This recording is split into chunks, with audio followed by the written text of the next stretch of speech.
Let's talk about the daily walk around that needs to be completed on every Cat utility vehicle before it operates. We'll start at the front of the machine. Open the hood and check your coolant tank to make sure there is adequate coolant at the fill line. Check your brake fluid reservoir and make sure there is fluid in the reservoir. If either of these fluid levels is low, add fluid to make sure you can see it in the respective reservoirs.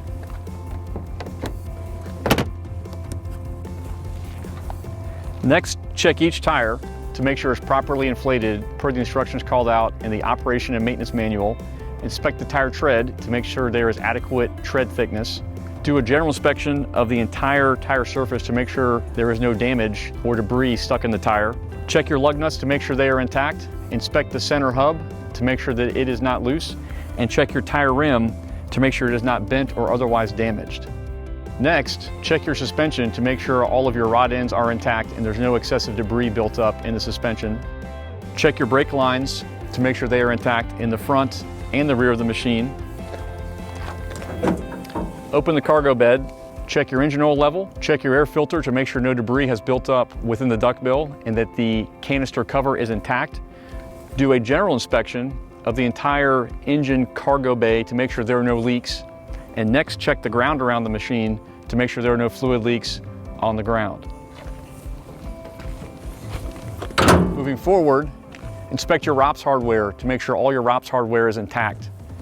Check both seat belts to make sure they are intact and functioning properly.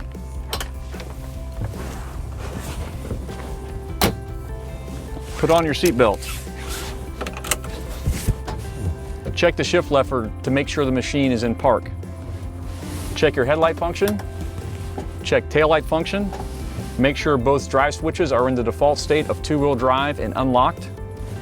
Depress your brake pedal to make sure there is not excessive travel in the brake pedal and that it feels stiff at the bottom of the travel.